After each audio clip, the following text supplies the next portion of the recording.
Boa noite a todos, sejam muito bem-vindos. Muito gostoso fazer esse evento em que todo mundo consegue se ver e que a gente consegue também trazer e dar as boas-vindas para os nossos convidados especiais e a todos vocês que estão aqui hoje. Então, eu sou Michele Taminato, cofundadora do Colaboração, e é uma honra abrir esse evento preparando com tanto carinho e dedicação. Hoje teremos um bate-papo com exposição de cases e ferramentas utilizadas em diferentes países, sobre temáticas de colaboração com autoconsciência. E para falar um pouco mais do contexto do nosso propósito, convido Marcelo Castilho, também cofundador do Colaboração, para trazer aqui umas palavras.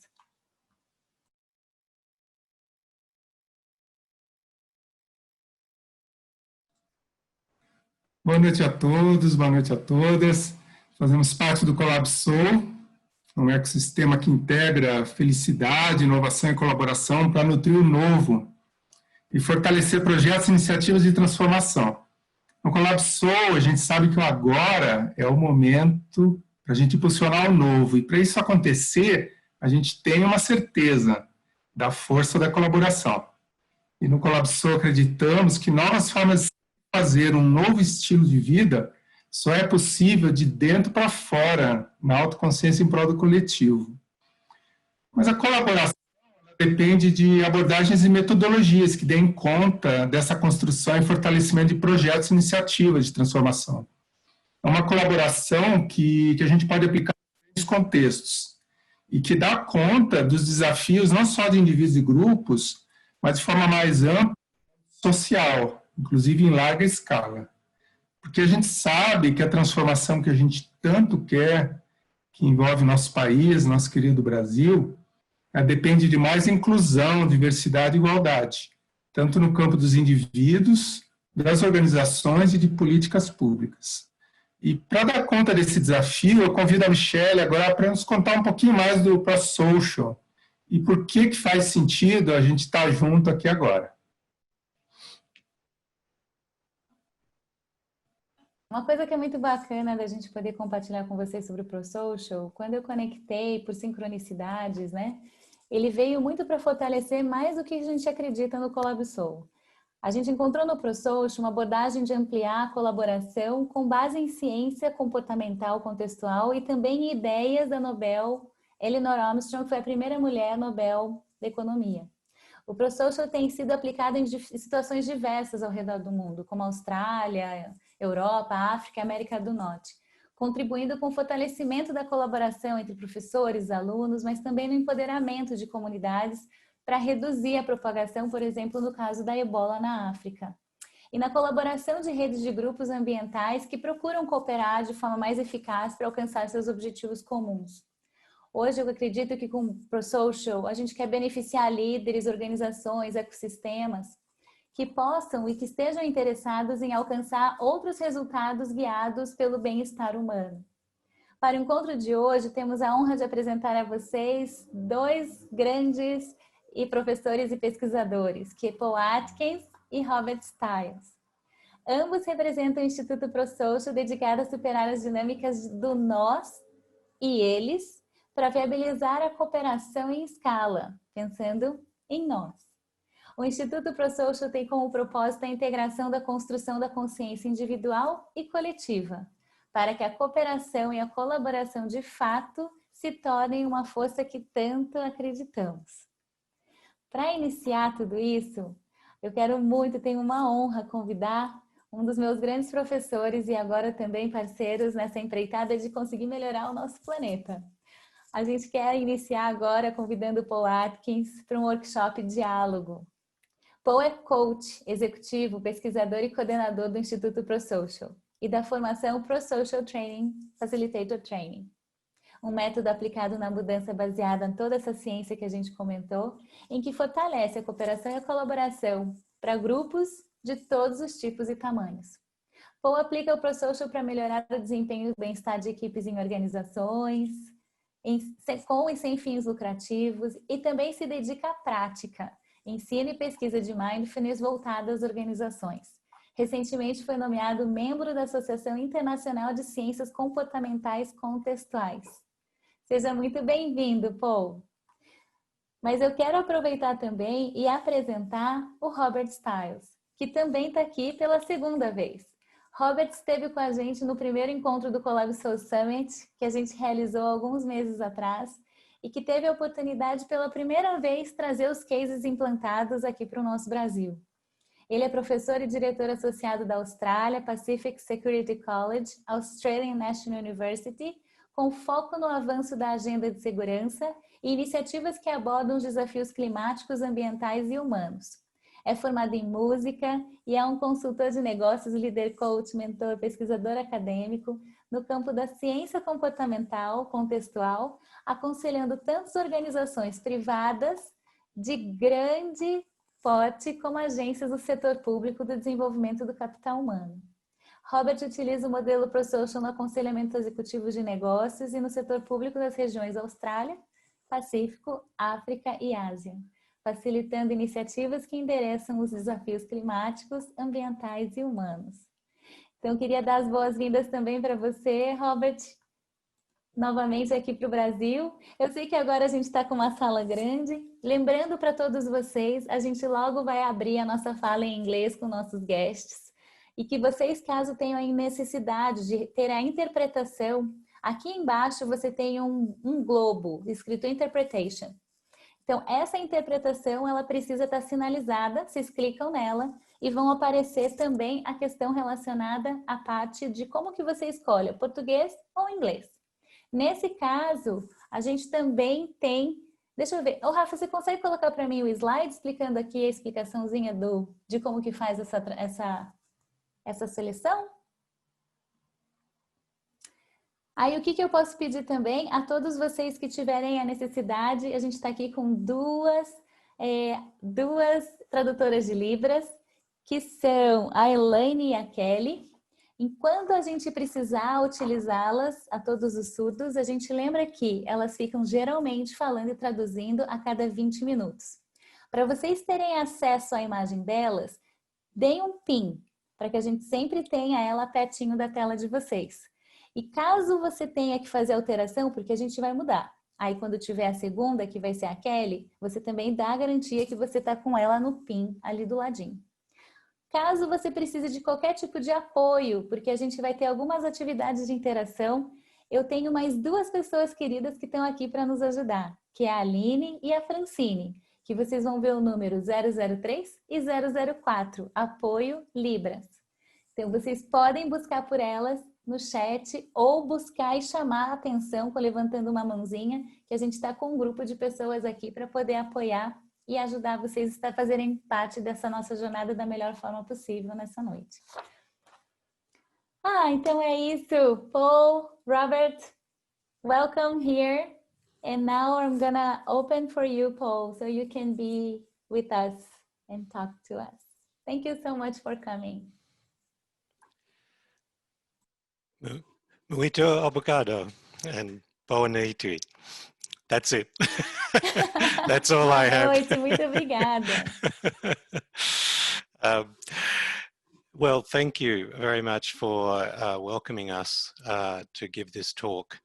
If you could perhaps put up the slides, that would be really helpful. Rafa, você consegue colocar os slides para mim, fazendo favor?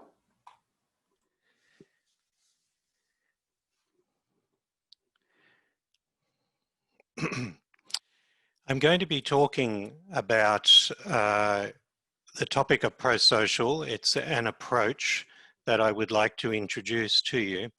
And our aim is both small and very big, where on a very big scale, we're trying to create a society that works for everybody. Do we have the slides yet? Yes, we have. Just a second. Okay. I'll just speak for a little while, but when you can, please put them up. We're trying to create a society that works for everybody. And what we mean by that is a society where individual needs are attended to for the good of the group, with the good of the group in mind. And so it's not a society where everybody gets what they want, but it is a society where there's a type of conversation that involves people and includes people and respects people and connects them with more than just how much they want to consume, and instead connects them with their deeper values of family and achievement and belonging and so forth. Thank you very much.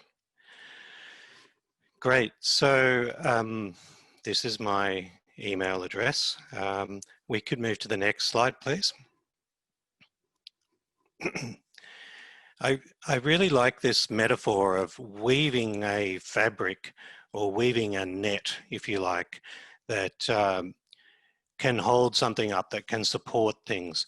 And you'll notice that every strand in that web is important, that if one strand breaks, then the whole fabric is weakened. And we can see with COVID-19 how true this is in our society, that if one strand breaks, the whole fabric is weakened. Next slide, please.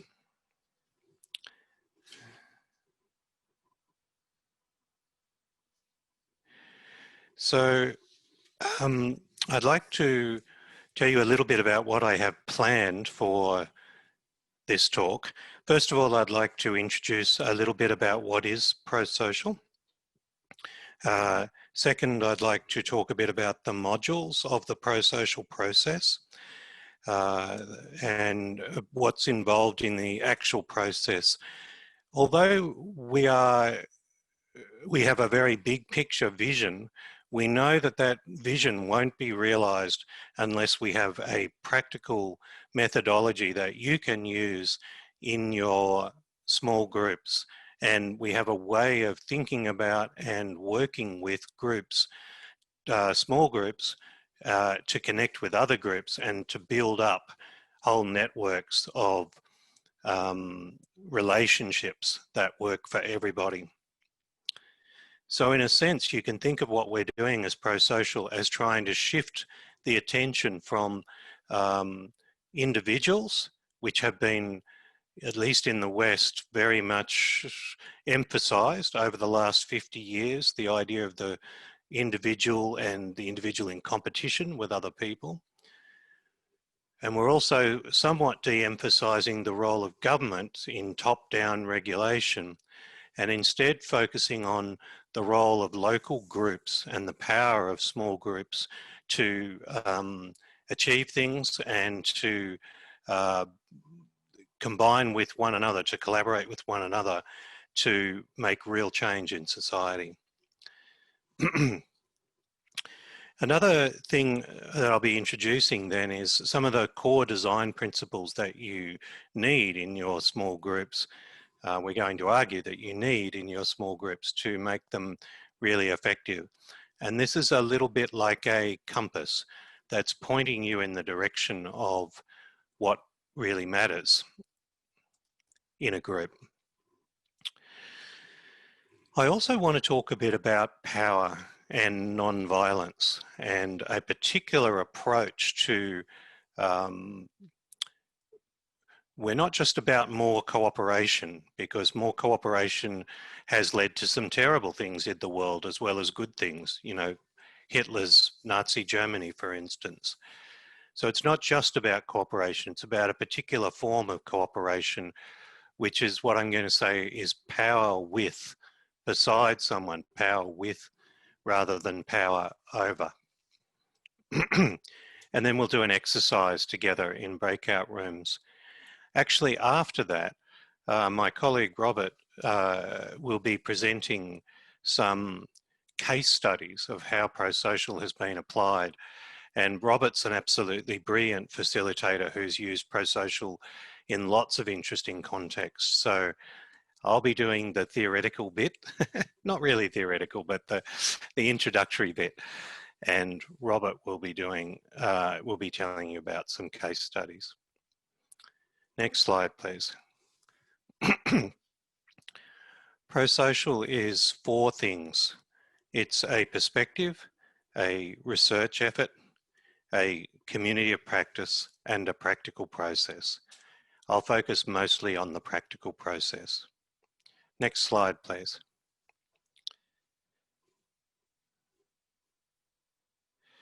As a perspective,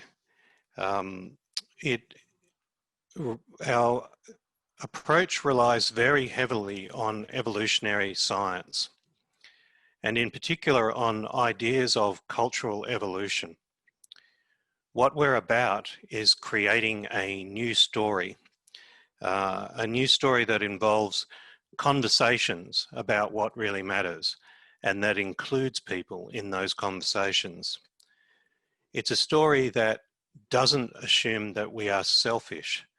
The dominant story for the last 40 or 50 years has been that we are all selfish and in it for ourselves, and that and that is actually a self-fulfilling prophecy. If we're all selfish, then why should I bother to cooperate with people? I'll just be taken advantage of. And there is good experimental evidence that when people believe that others are selfish or not cooperative, they're much less likely to participate in voting, for instance, or to participate in their local community groups. So our beliefs about the nature of human beings have an impact upon our behaviour. And there is a lot of evidence that we are fundamentally pro-social, that we are fundamentally cooperative. In fact, we evolved language, we evolved in the context of small, highly cooperative groups. Children, babies, before they even have language, act in highly cooperative pro-social ways. We are intrinsically pro-social. There's a particular way that we can change the expression of that by our culture. Our culture can make us less than pro-social or more selfish. And we think that's the story that's dominated, particularly driven by economics over the last 40 or 50 years, at least in the West, where it's all about individualism. I think I'll move on. Next slide, please.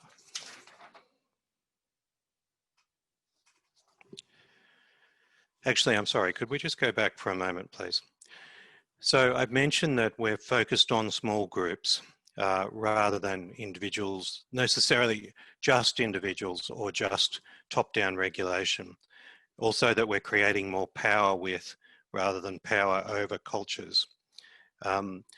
Our method is designed to work both within and between groups. So it's actually within groups, there's lots of techniques and methods, but the big challenge for society is to coordinate lots of groups, if you like. So you can think of this as a third way between public and private, and it's really the way of the commons. I'm not sure if you have this word, but what I mean is a shared localized resource use with agreements, and that is a third way, as according to Eleanor Ostrom, between bottom-up markets and top-down public regulation. Okay, next slide, please. So Prosocial is also a research effort. I'm not going to talk about that at all, but if you're interested in research, we can send you lots and lots and lots of evidence, research evidence, and we're also conducting a lot of research, and so that's part of our story. Next slide, please. It's also a community of practice. Next slide. Some areas that we're working, Robert can talk to you about government agencies.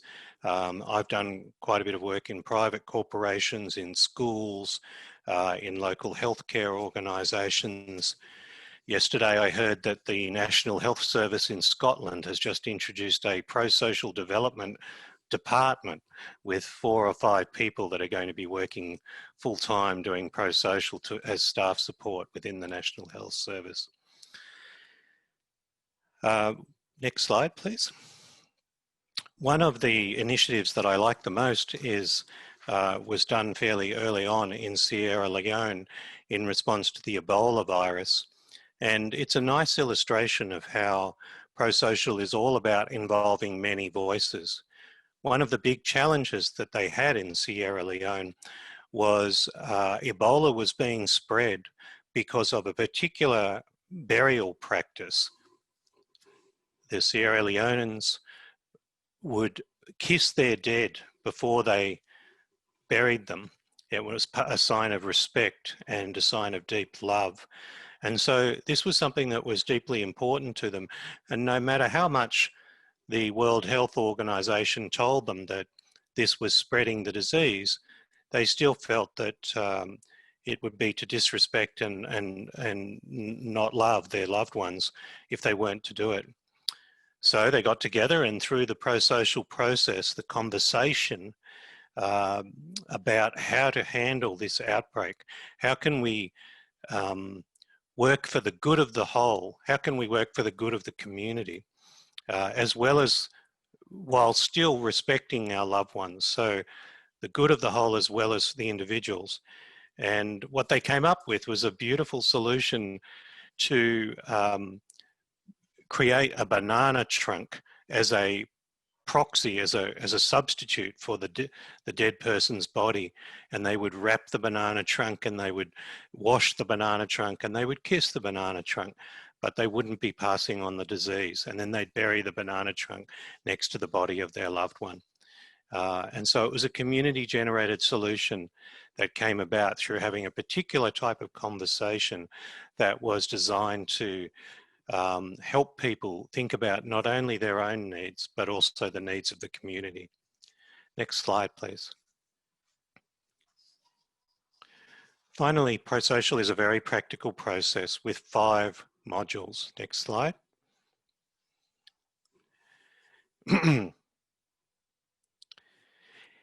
The 5 modules can be done in lots of different orders. You can mix them up depending upon the needs of your group that you're working with.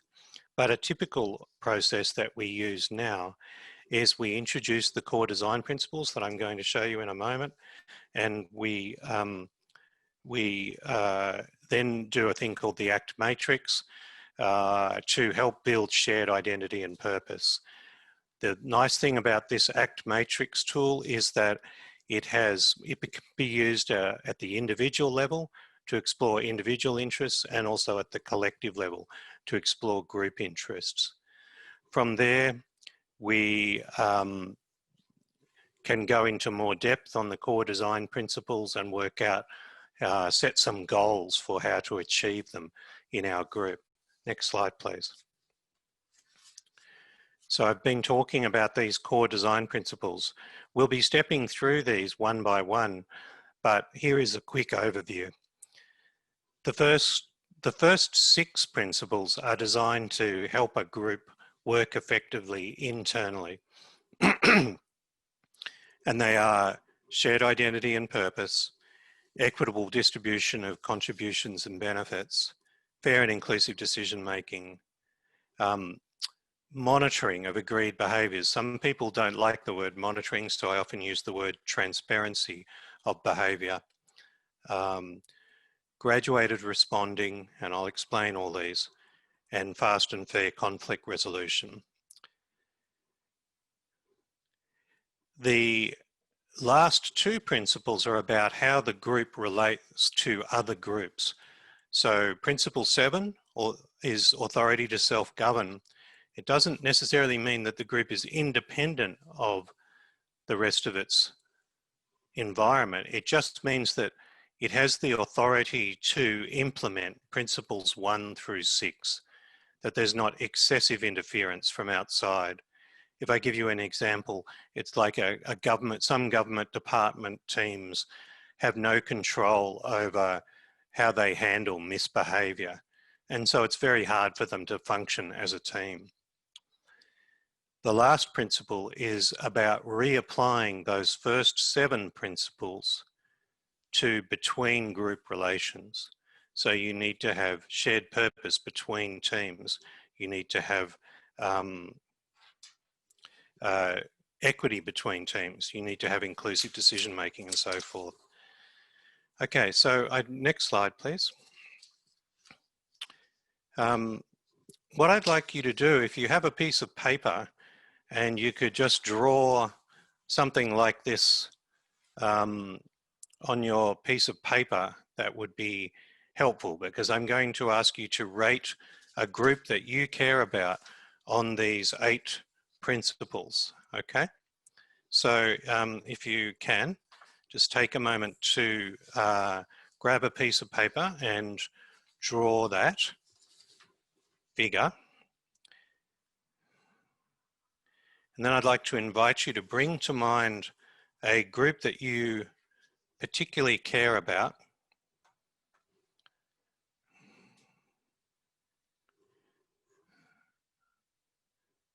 I just want to check the timing with Michelle, please. I have 10 to the hour for me to finish. Is that correct?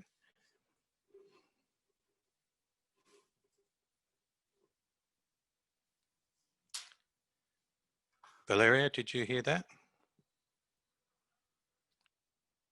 No, okay.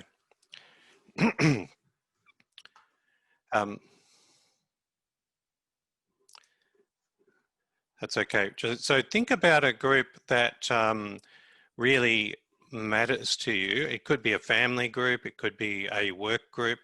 Just for the purposes of this exercise, it's going to be helpful if you've got a group in mind. I can't find the email with the timing in it, but that's okay. Hi, Robert. I was just checking. I'm sorry that I'm just coming at this time, but you have a couple of 10 minutes. Yep. She said 10 minutes, did she? Okay. All right. I'll go more quickly. So next slide, please. And next slide. So as I go through each of these principles, I'm going to invite you to put a mark on your spoke diagram, and eventually you'll end up with a figure that looks a bit like this. And in close to the center means that the group is not doing so well on this principle, and out towards the edge means the group is doing very well on this principle. Okay, does that make sense to everyone? In the middle is not so well, on the outside is very well.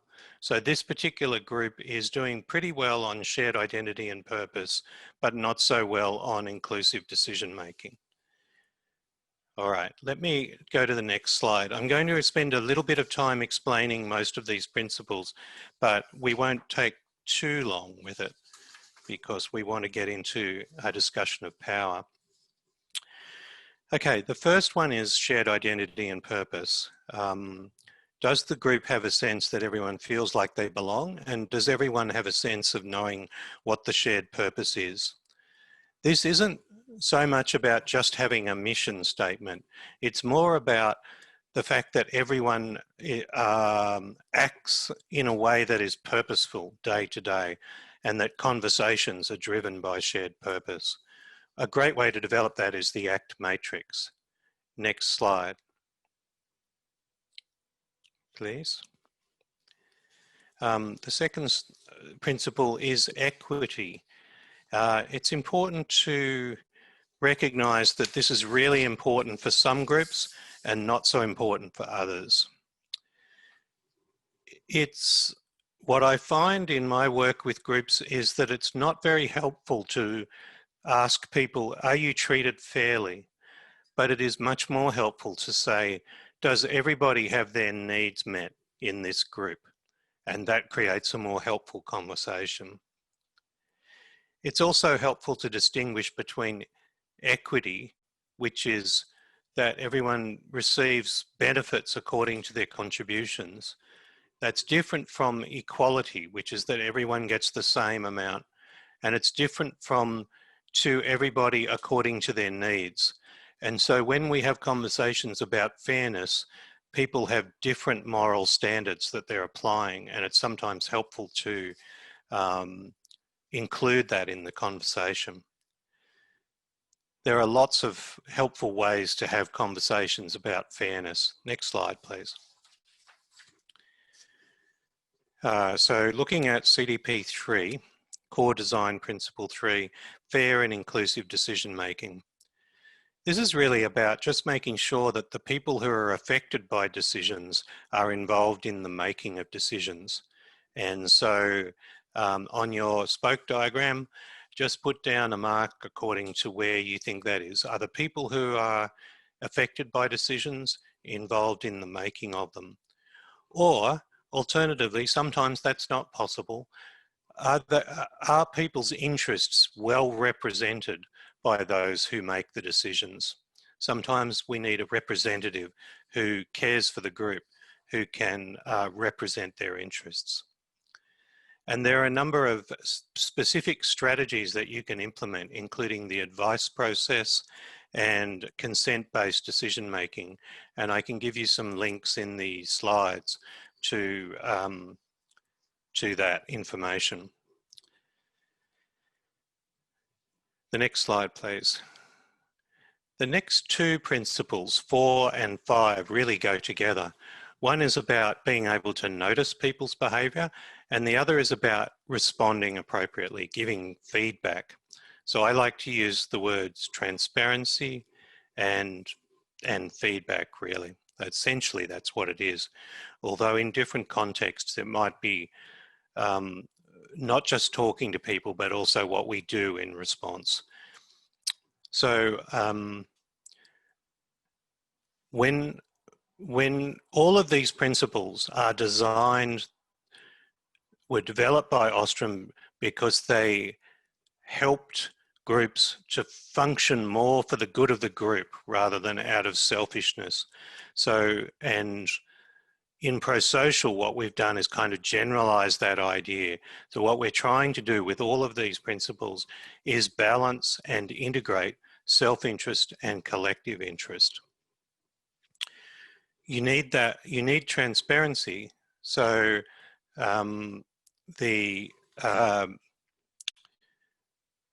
so that you can see what others are doing, and you need graded responses so that you can change and modify behaviour. In particular, it's important not only to have sanctions for misbehaviour, but also positive reinforcement for helpful behaviours. Next slide, please. Fast and fair conflict resolution. I think that one's pretty self-explanatory. Next slide, please. As I mentioned earlier, this slide is about that the group does not have excessive interference from outside, so that it has some freedom to implement 1 through 6. Next slide, please. And the last one is a very hard one to rate, I know, on your spoke diagram, but it's really about what is the quality of relationships like with other stakeholders, with other groups in the ecology of your group? Is there shared purpose? Is there inclusive decision making and so forth between groups? Next slide, please. And so, next slide, please. You'll end up with something like this. And I just want to briefly talk, next slide, please. And then next again, that's it. No, next one, please, thank you. Go forward 2 slides, please. Okay, what if we thought about Prosocial as transforming power over domination cultures into power with cultures? So, what do I mean by this? One thing I've said so far is that Prosocial is about balancing interests, but I think you can talk about this another way. You can talk about it in terms of how power is used. And I'm finding this is a very helpful way for people to think about it in their groups. Think of power as the capacity to mobilize resources to attend to people's needs. Power over is when people mobilize resources to attend to their own needs. Power with is when people mobilize resources to attend to their own and others' needs, everyone's needs. Next slide, please.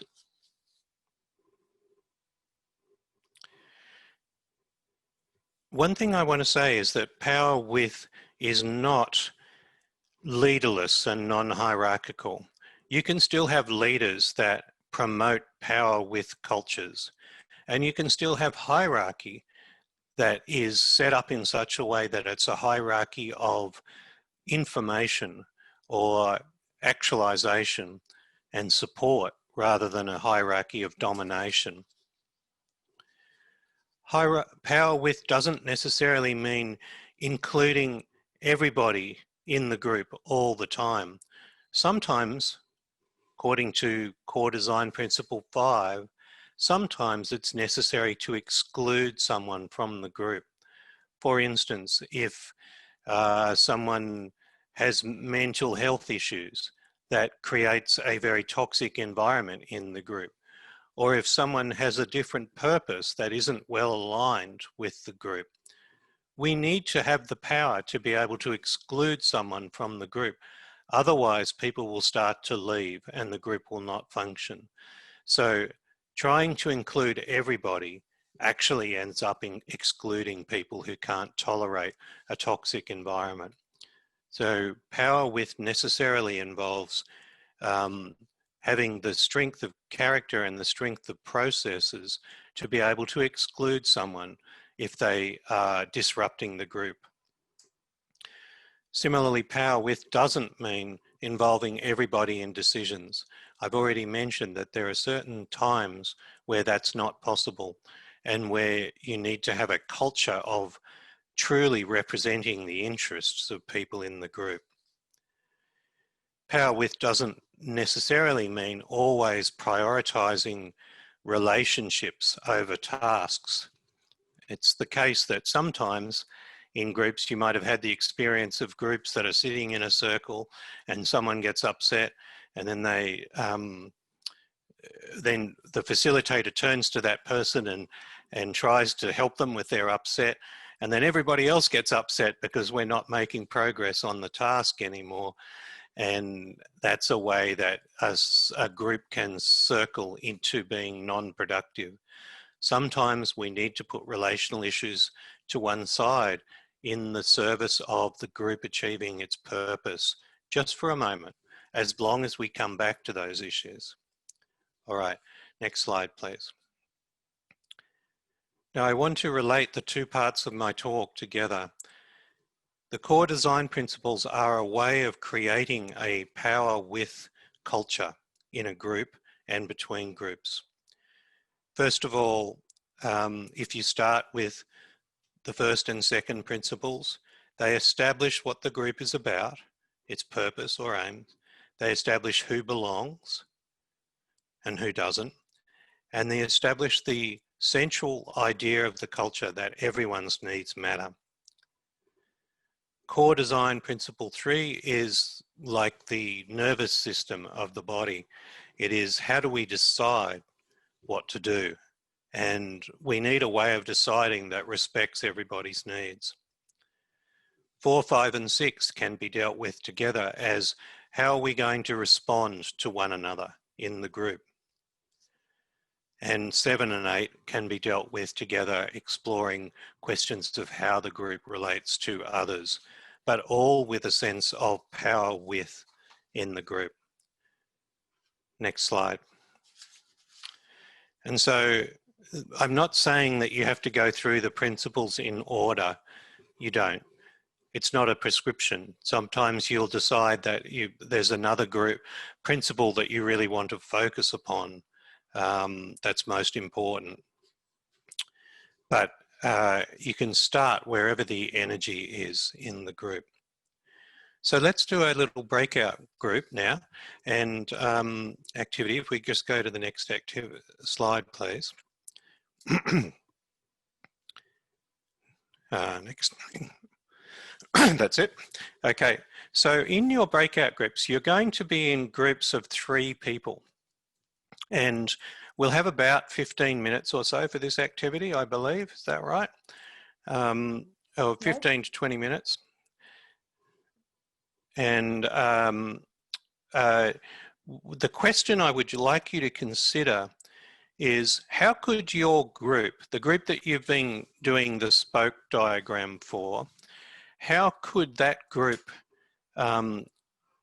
create more of a power with culture? And if you're struggling with this question, just remember 2 things. By power with, we mean a culture where people attend not only to their own needs, but also the needs of others in the group.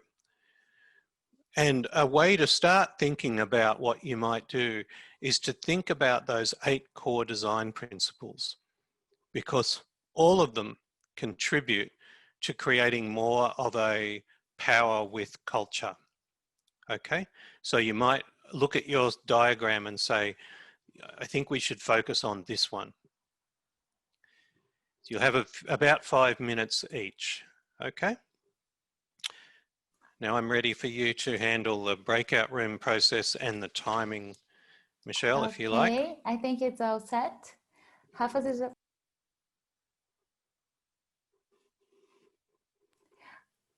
A gente vai estar abrindo as salas de breakout rooms para todos vocês, então a gente concluiu ali no chat a pergunta para ser compartilhada. São 15 minutinhos, tem 3 pessoas em cada grupo e daqui 15 minutos a gente retorna aqui para a nossa plenária.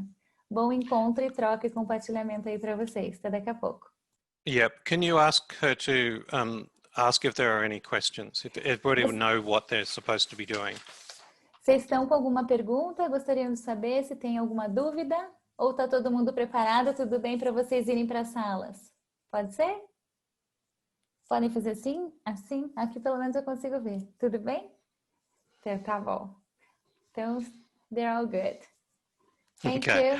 All right. And have you given them the exact time so they know when to come back, when they'll be brought back? Yep. Então, vocês vão estar recebendo o convite e daqui 15 minutos, às 25, vocês estão retornando aqui para a nossa plenária. Tá bom? Até daqui a pouco. Thank you. Gente, sejam bem-vindos. Que bom que vocês estão retornando. Espero que a experiência tenha sido incrível. Tudo bom, Lady? Ah, tô vendo aqui a Dani com a filha. Tá incrível. Ai, que gostoso. Todos que a gente conhece. Ah, tia Lilian, tudo bom? Tudo. Hoje é aniversário do Yuri. Ah, felicidades! Olá, tá vendo? A gente vai encontrando gente que a gente não vê um tempão, nem sabe. Pois é. Mas, ó, muito bom. Deu tudo certo para vocês, a experiência? Deu, agora bem legal. Vou voltar aqui para o Paul. Paul, it's with you. Lovely, thank you. Well, I would like to hear from maybe 1 or 2 or 3 groups about what you talked about. Did you come up with any ideas about what could be done in your groups to create more of a power with culture? Alguém gostaria de compartilhar? Pode abrir o microfone e falar rapidinho? I can't. All right, there we go. Maybe if you could put your hand up or put something in the chat line if you would like to discuss. Vocês conseguem colocar ou no chat ou levantar a mão para a gente poder trazer vocês aqui para a conversa. Pode ser? Alguém gostaria de se prontificar? A gente tem Marilda. Isso. Pode abrir o microfone, Marilda. Ah, legal. Ah, foi muito gostoso. Foi um quarteto fantástico que a gente esteve junto. Nós tivemos pessoas envolvidas já com ONGs, tá? Tivemos uma pessoa trabalhando com a questão da produção de alimentos em pequenos grupos. A que trabalhou com ONG, trabalhou com uma ONG focada no resgate de tráfico humano. Também tivemos uma pessoa que já trabalhou muito com a distribuição de alimentos. Alguém queria falar? Não, sei. Não.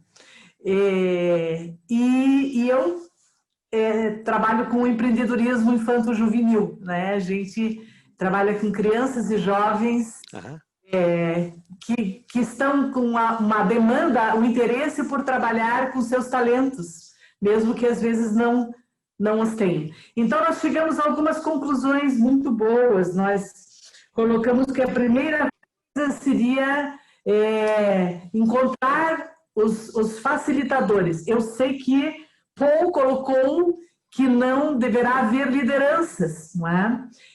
Até ficou para mim um questionamento, né? Porque normalmente a mobilização é feita com os líderes locais. Não sei se ele vai falar alguma coisa sobre isso, mas nós acreditamos que o primeiro momento é a mobilização comunitária, a ação social comunitária, trazendo as pessoas interessadas para conversar sobre consciência social. E nessa consciência social é que a gente vai poder começar a trabalhar com engajamento. Não só envolver as pessoas, mas criar correntes sociais que tenham essa possibilidade de escutar o outro. E nós tivemos um dos colegas que disse que o importante dessa consciência, o nosso colega que trabalha com produção, né, é que esses produtores não sabem o poder que tem na mão contra os atravessadores, contra as pessoas que atravessam, e às vezes a comida, não é? O alimento não chega naquela demanda necessária. Então, o importante é mobilizar, engajar as pessoas, trabalhar com a consciência do poder que tem para poder influir como líderes informais, não formais, mas líderes sociais, líderes integrais, líderes de consciência, não é? E trabalhar com os valores desse engajamento, trabalhar com valores sociocomunitários. Eu sei que tem mais pessoas que precisam falar. Obrigada, Marilda. Desculpe, eu sei que é muita mas... coisa. Mas eu sei, é uma energia, né? Quando a gente conecta com algo que faz sentido e com um monte de gente que faz coisas incríveis no Brasil, a gente quer falar. Eu sei. Eu falo pro Paul, agora o Paul e o Robert vão começar a aprender um pouco mais a cultura brasileira, que dá espaço pra gente falar, a gente fala. Nós estávamos assim, I can't wait, Paul, I can't wait. Obrigada, Marilda. Thank you. Obrigado, Marilda. Well, I think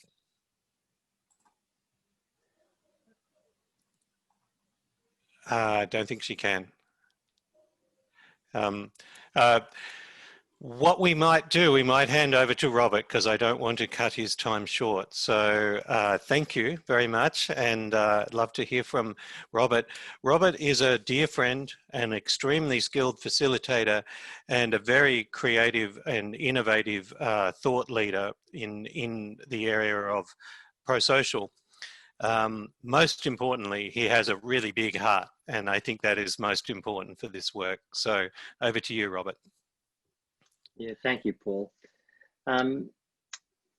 Just before I start telling you my stories, I'm aware that I was originally going to speak to you for about 15 to 20 minutes, which means that if I spend that time, the whole session is going to actually go over by 10 to 15 minutes. And I don't want to unnecessarily keep people online unless they're interested. So I wonder if people could give us a sign as to whether they're happy to go over time a little bit. And if not, we can make sure we finish at exactly the right time. So if you could give me a thumbs up if you're happy to stay online. Gente, ele está pedindo rapidamente para ver se a gente topa passar uns 10 minutinhos para ele poder compartilhar um pouquinho mais da experiência dele. E ó, que vale a pena, viu? Porque saber de tudo que ele já faz, já fez, é daquele que dá vontade de ficar ouvindo, tomando um café e ouvir todas as histórias de tantos países incríveis. Então, 10 minutinhos a gente pede, né, essa permissão de atrasar um pouquinho mais, mas para a gente aproveitar que eles estão aí com a gente nesse dia, tá bom?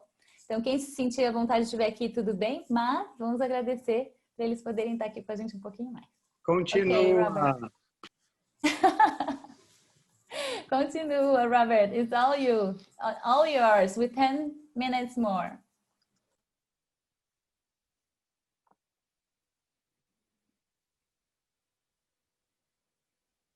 So what's the verdict? Yes. Yes, okay. Gente, se vocês puderem Very todos good. colocarem de volta assim a mão, porque daí ele consegue ver rápido. A gente tem um delay de tradução. Ok. Wonderful. All right? Okay. Okay. Excellent.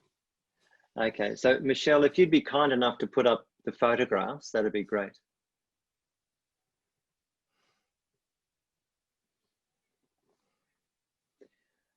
I'm not sure whether the folk online joined us for the last presentation on Prosocial.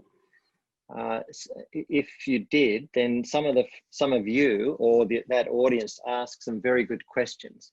And so in preparation for today's session, we thought that we'd endeavour to answer the questions from the previous one, but also probably respond to the kind of questions that would come up as a result of what Paul has presented. And we decided the best way to do that is by storytelling. So if you could go forward, the next page, I'll just find the right slides. Next one. Yes, this one before. Go one back. Oops. That's it. So one of the questions that was actually asked at the previous session was, you know, how does Prosocial help to build social capital? You know, the whole idea of trust and collaboration in relation to common interests, you know, in a situation where the inequities are really huge, you know, for example, in Brazil, and the whole idea of collaboration is just a niche idea. The how-to is a really good question. So this reminded me of some work that this group of people did in Pakistan. And you're probably aware that Pakistan borders Afghanistan. And on that border, it's almost lawless. I mean, they've got the armies in there and peacekeeping forces, and there's, you know, ongoing skirmishes, and people aren't living in harmonious situations. So this group of people here, that you can see in the top left corner, they got together and they decided that they would work with one province, which was in the center of Pakistan, where it was relatively stable, but it was outside of the interest of the government. They had no power whatsoever, and their life was very subsistence. And when we work with these people, in addition to introducing them to Prosocial, we embed it in their real world and invite them to develop a shared purpose in relation to the actual world they want to create. So when they talked about that, they wanted a world that was clean, green, self-sustainable, that a world where their children could grow up and experience life in a better way than what they did. So they went into one village and they put this one power cell over a well to pump water into 2 neighbouring paddocks. And it was the first time that power had ever been put into this village. The team that did it, there were representatives from a regional organisation called SARC. They sought micro investment from someone who paid for this. There was another team who were connected with NGOs who decided they would train people to set up small markets growing marigolds and teach the men to do market gardening. And the others actually worked with them to help just coordinate the whole effort within the village. They set up the power cell. They got power into the village for the first time ever. The women were telling stories about how their evening life had absolutely been transformed. Some of the grandmothers said it was the first time they'd spent time with their children and grandchildren in the evenings, because up until then, they were too afraid to socialise in the evening, because if they did, they'd have to go outside to go to the toilet. And that was a scary thing. Once they had power, all of that fear went away. But more importantly, they had a life. The women's marigolds, they started selling them to India. So they started to grow a local business. The men, their market gardening helped to feed neighbouring villages that didn't have as much food. These people from SARC recognised that this was so successful, they then provided the funding to put in solar cells in 2 neighbouring villages, and then they networked the 3 of them. So if one village went down, the 3 villages could look after each other. That drew the interest of the government, who came in and started looking at what they could do to support this initiative by starting to provide overarching infrastructure and education programs. Very powerful. I could, if you go to the next slides.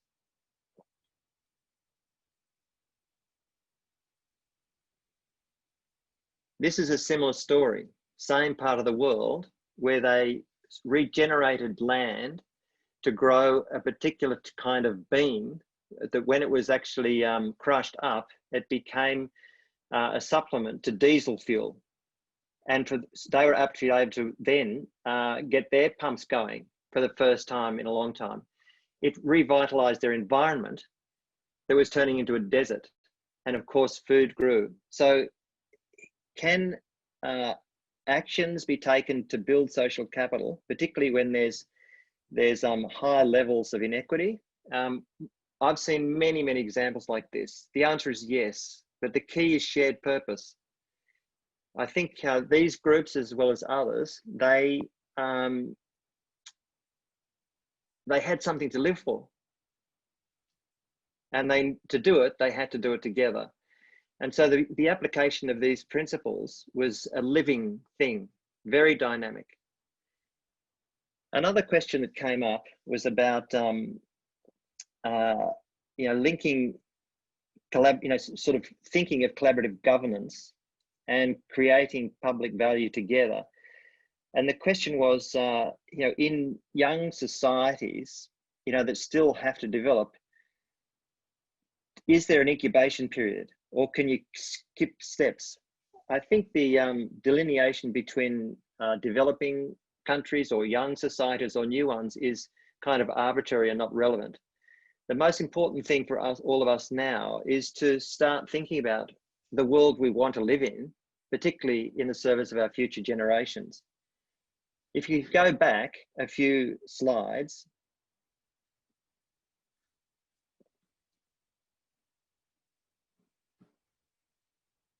and back the other way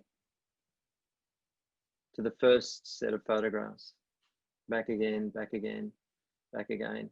So this slide here, no, next one. So here's, the question was, collaborative governance. So there's this top left-hand corner where you can see people sitting around a mat in Africa. And if you go back one slide, this top row is the Department of Finance in Canberra. So I'm going to give you 2 really quick snapshots. So in finance, 2 departments merged that were actually historically in conflict. One department were responsible for looking after all public real estate in Australia and overseas. They were technicians. They loved buildings, they loved networks, and they loved their craft. The other group were policy people. And the policy people, the branch, were responsible for selling as much government real estate on behalf of the government to save them money. The day these 2 divisions merged, the secretary in charge said the Hunger Games began. They went to war with each other because the technicians felt like the policy people were selling their job.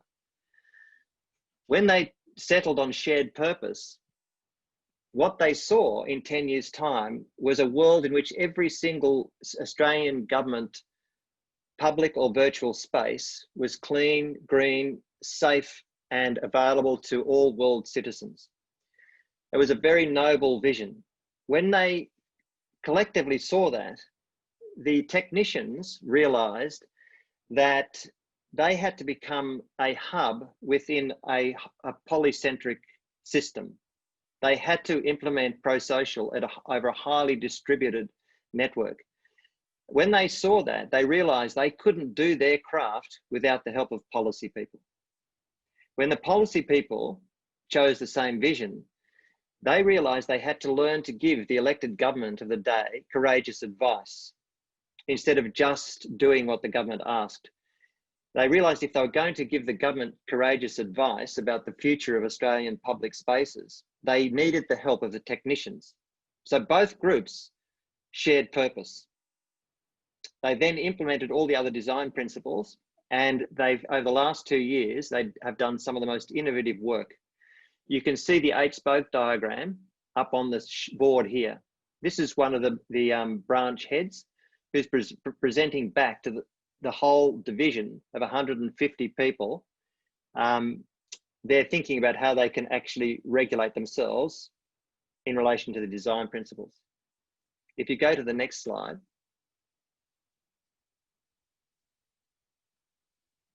Similarly, collaborative governance. This chap here with the striped shirt, he's responsible for law enforcement around 2 freshwater lakes in South Africa, in a country called Nigeria. And prior to learning Prosocial, he would go into villages. 9 tribes lived around these 2 lakes. These tribes people, they were so hungry that they were resorting to making handmade dynamite to blow up the last bits of fish in their lakes in order to feed themselves. And what little bits of fish they had, the women, I saw photographs of these shredded bits of fish on a tin plate that they try and sell in the local market. And it got so bad that these women had to give away their body in order to have someone in the marketplace buy their fish. It was just terrible. The cultural norm was that if the tribal chief was a fisherman, then all sons in the fishing village would be fishermen. They also believed that the fact that there was no fish in the lake was an act of God, and the only thing they could do was wait until God decided to put fish back in the lake, and that the only way they'd survive is by using dynamite or relying on external aid to look after them till God put fish back in the lake. The law enforcement people learned Prosocial. Prior to learning it, their measures of success were how many people they could arrest for making dynamite and how many mosquito nets they could confiscate because they were using them to drag the last bits of fish out of the lakes. When he learned Prosocial, he went back and met with each of the chiefs of the tribes and their men, had the Prosocial conversation, developed a shared purpose, not only to look after the lake, but to look after their children and their environment. And he said he's an Oxford PhD. So he did a PhD in England. He's a very clever guy. But he was trapped by traditional worldview. When he learned Prosocial, they ended up sharing food on mats. Some of the videos he sent were just absolutely inspiring. And you can see the chief, he took a humble position. This is power with. So they then, 9 tribes then worked together to look after their lake. They gave permission to their children to start growing food, and they implemented training programs and introduced agriculture. They taught them how to actually look after their waters instead of destroying the last bits of coral. He sent me statistics 8 months later saying that across these 9 tribes, there was an 87% voluntary uptake of prosocial behavior in the service of looking after their people and their lake. And he said that fundamental beliefs that God is totally in control had shifted. And for the first time ever, he said long-term change is for sure. They are empowered for the first time. So can there be collaborative governance? My answer is yes. There's other questions about, has local culture facilitated this work, or is something new got to emerge? In Paul's and my experience, it's a combination of preserving the value of existing cultures, but within a prosocial context, and the shaping of emerging culture in the service of a new world. Another question was, how long do these journeys take? You can see on this page, there are people from all across South Asia, as well as Papua New Guinea. On the others, there were pictures from people in other parts of the world. In each of these instances where they've embarked on an endeavour, it's generally taken them between 4 to 8 months to measure the change of a pilot initiative. And when those pilot initiatives are positioned well within the system, they propagate throughout the entire system. If you go very quickly to the next slide, this is a very quick example. This is in Sri Lanka. This chap here worked for a utility. It was, I think it was the Sustainable Energy Authority within Sri Lanka. He wanted clean energy across the country. He wanted to build social fabric. His pilot program was to run a cooking class to teach people how to save energy while cooking. But when they were taught the whole value chain, how to grow food cleanly and greenly, celebrate breaking bread, building society, and when disposing of it, do it, recycle. And he thought he'd run one course of 500 people. They had to cut off enrollments of 2,000. On the stage on the other side of this person is celebrity chefs teaching them how to do this. The program was so successful. In the audience were people in the Scouting Association. They translated the program and taught it to thousands of scouts and Girl Guides within that city. This is a big football stadium. They're in this group. The parents were in the school system. Within that province, they introduced that program into the schools. The next year, the federal government asked every province to introduce this program into all provinces across Sri Lanka. At the end of the second year, he reported to me that across the whole value chain, from growing food to cooking cleanly and recycling, the annual saving for Sri Lanka that year was just short of $580 million US. So this work that Paul and I are doing, it starts with a little program in a school or a cooking class or in one village around a lake or something like that. If it's positioned properly within the system and it is of value, it meets the needs of people individually and collectively, which is the need to be healthy and to live in a sustainable environment, to feel freedom and independence, but also have powerful relationships, but more importantly, to have meaning and purpose. Then it just goes. It just goes by itself. So there's some very quick examples that demonstrate how powerful this, and this prosocial, while it's framed as a set of principles, Paul and I are learning that it actually lives in the heart, the beating heart of people who really care about the world we're in and the fact that we've got to change. Otherwise, we're on a trajectory that is potentially extinction by the end of the century. Some of the folk that Paul and I work with, not only within the university, but elsewhere, the projections are dismal, and I'm sure all of you know that. And this work is the most powerful that I've come across in terms of being able to impact intergenerational issues. So there's a few examples that I hope speak to some of your questions. Thank you.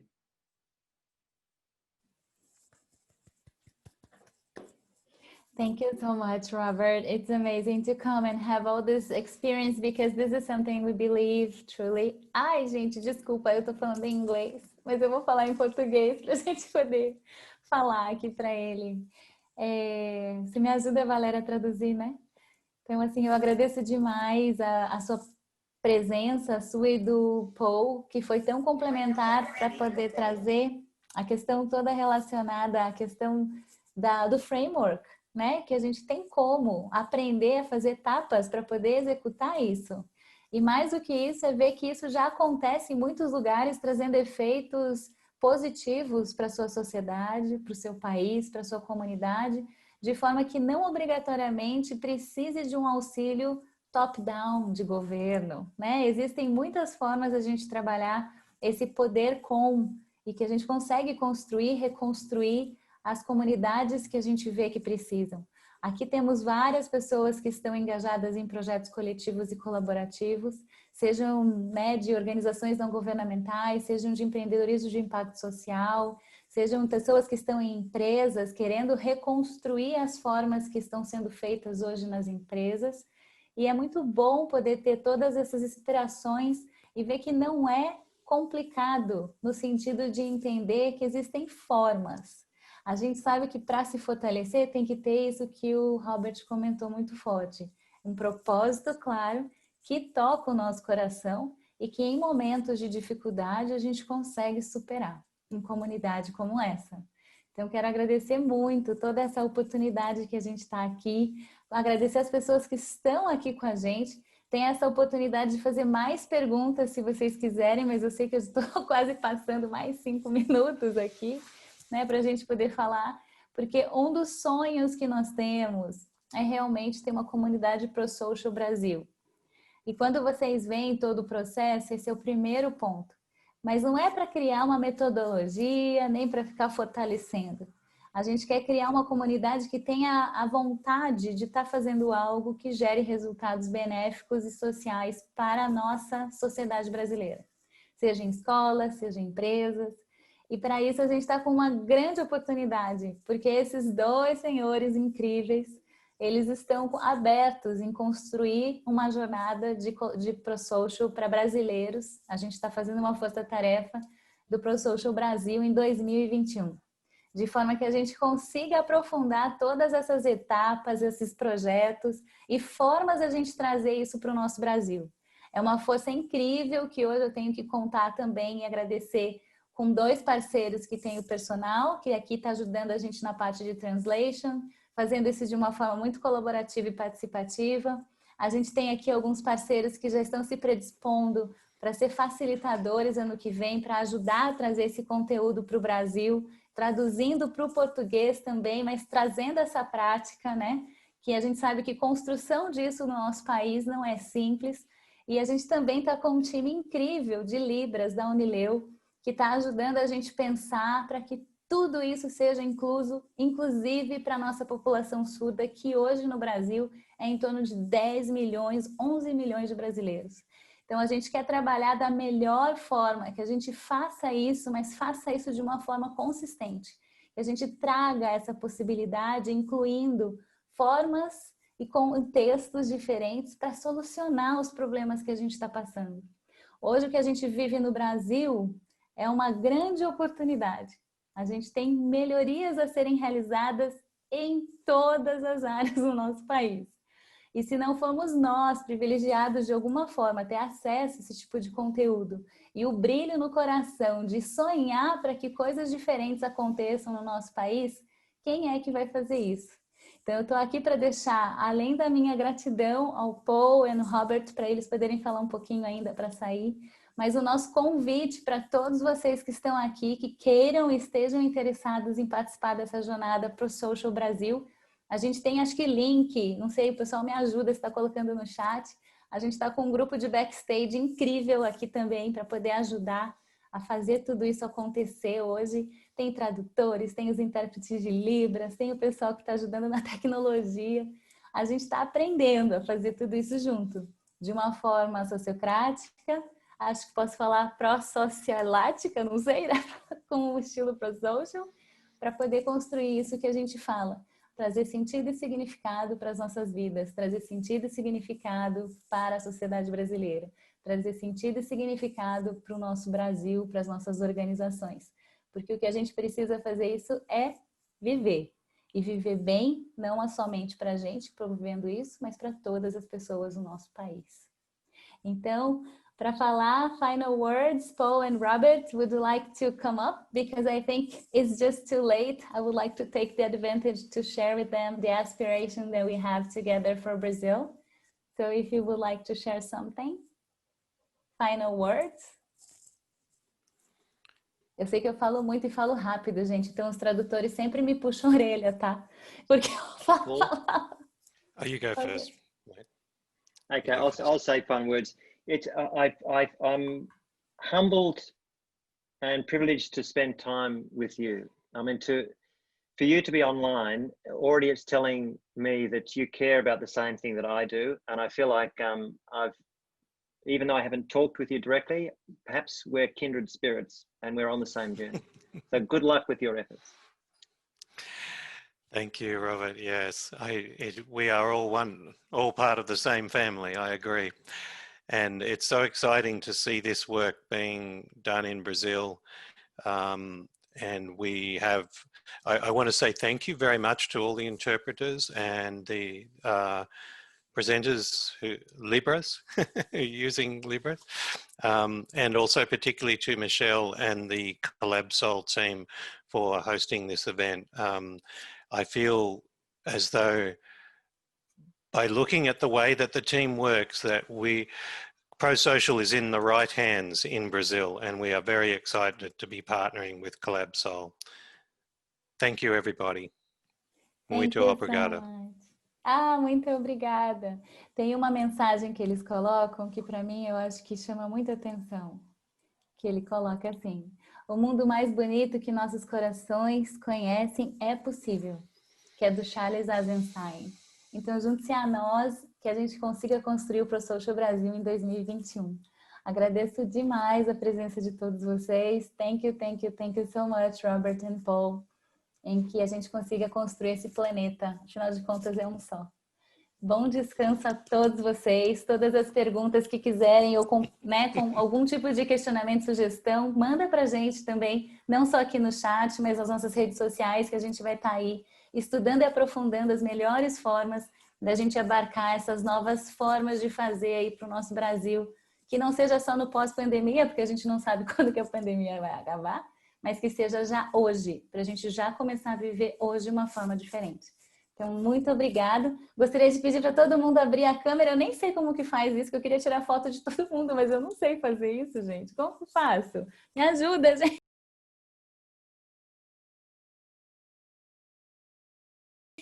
Rafa. Dá um print. Vou fazer um print com todo mundo. É que tem uma galera. Então, abrem as câmeras, por favor. Podem abrir os microfones para a gente dar um tchau e jogar muita energia positiva de desejos do que a gente acredita. As meninas de Libras e os surdos também, muitos sinais para a gente poder aprender a expressão de celebração do dia de hoje com vocês e que a gente consiga comemorar muito, muito, muito mesmo. Estou vendo que tem várias telas. São duas telas. Vou tirar. Fotografa uma, depois a outra. Agora, abre o microfone, dá um tchau, mandando desejo de energia e palavras boas e bom descanso, gente. Parabéns, gente. Bom descanso. Obrigada. Gratidão. Obrigada.